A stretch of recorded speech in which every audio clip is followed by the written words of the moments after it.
I guess you're wondering how to fit in a walk on your lunch break and not returning back to work all sweaty. In this video, I've got you covered with everything you need to prepare and get the job done. I've been there myself. I'm definitely a sweater, but I refuse to give up on myself, and I'm kind of stubborn.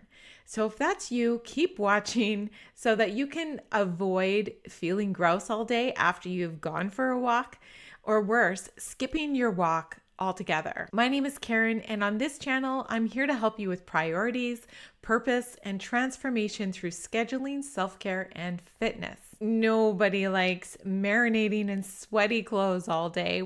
I'm going to share with you how to schedule it in and feel great the rest of the day. Step number one is to look at the lunchtime block that you have for yourself and block it in your schedule. I'm going to give you two examples. This time in my life, I work remote, and in the winter, I like to do lunchtime walks. I can take an hour and a half for lunch. I still need to be disciplined though, because it's really easy to get sidetracked. Make sure that you have your time blocked. The second thing is to create your plan, and you need to anchor that in by actually writing it down. Here's an example. I write down that I clock out at 11:30. My plan is a 30-minute walk. Usually I go to the woods, so that's 10 minutes away. So altogether, 10-minute drive there, 10-minute drive back. That's a 50-minute block altogether, including my drive time. Now there's probably going to be 5 minutes to get my shoes on and stuff, and 5 minutes to on the other side to get the dog back into the Jeep. Even though it's only a 30-minute walk, it's going to take 60 minutes to do. And then I only have 30 minutes to clean myself up and have my lunch. The third step is to prepare the night before. I'm generally a sweaty person, so I'm going to need time to freshen up.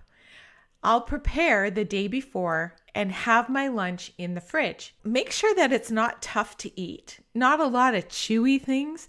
So maybe you have a smoothie, a bowl of chili, a bowl of stew, pre-made protein pancakes. I don't want you cramming, giving yourself a gut ache, trying to cram it all in. When I get home from my walk, I eat my lunch, because if I got sweaty, we all know what happens when you get sweaty and you stop moving. You get sweatier. So that gives me about 15 minutes or so for my body temperature to come back to a normal state. And then I go strip down, throw my hair in a bun, put a shower cap on. I mean, heck, you can use goggles if you need to use goggles to protect your makeup, but it's also pretty easy just to angle around and make sure that the water doesn't hit your already made up face. Then I get dressed again in fresh clothes, and voila, I'm back at my desk. I did not quit on myself.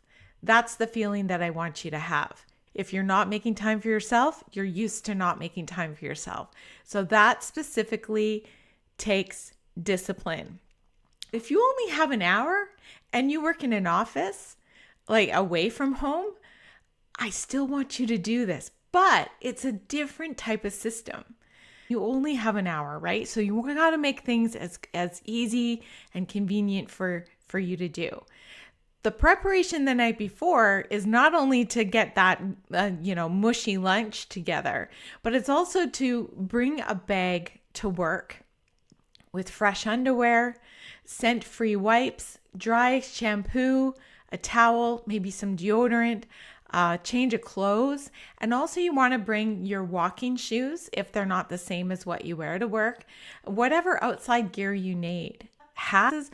What do you need to make sure that no matter what the weather is outside, it's in your walking warrior backpack? I just made that up, So in this case, your walk would be 20 minutes. The biggest discipline is basically walking off that work floor and going directly into, the bathroom where you can change into your walking clothes. 5 minutes to get changed into your walking clothes, 20 minutes to walk, 10 minutes to change and refresh, and 25 minutes to eat your lunch. Again, I'm going to say this again. It's better to eat your lunch before the refresh to ensure you've stopped sweating. Okay, that's key.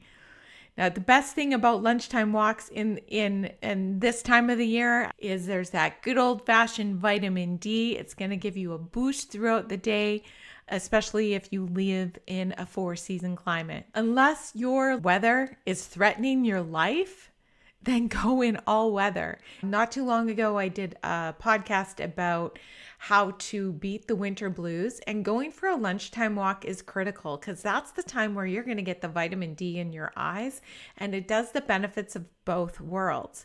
I'll make sure that I link it. Life is always going to throw you rain in one way or another. Learning to appreciate all forms of weather is empowering, invigorating, and frankly, it's a little badass. Back in the day when I began walking as a commuter, I had the pleasure of walking to work and then being super sweaty. So I felt like I was like grossly marinating in sweat. And then it would eventually dry in about an hour or so. But nowadays, really, it doesn't have to be that way. There are so many different moisture wicking clothes out there that actually keep you dry. And if you were going to start with something like in a moisture wicking wardrobe, I would definitely start with the bra and the underwear for the win. You might stink, and that's just no fun, whether you're working at home or out at the office. So start with the bra and underwear, and then you know, level up to a shirt and maybe some pants that are moisture wicking. When doing some research, I got like really curious of what I could add to my wardrobe. And I found two awesome articles by BuzzFeed. The first one is all about moisture wicking bras, and the second one is moisture wicking underwear. And I'm curious, do you use this? Are there any on the list that you used before?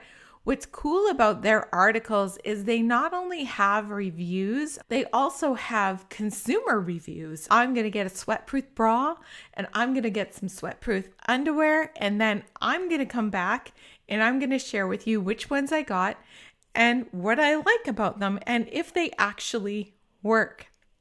Now that you know how to avoid sweat, you might be wondering how to stay motivated with a walking plan.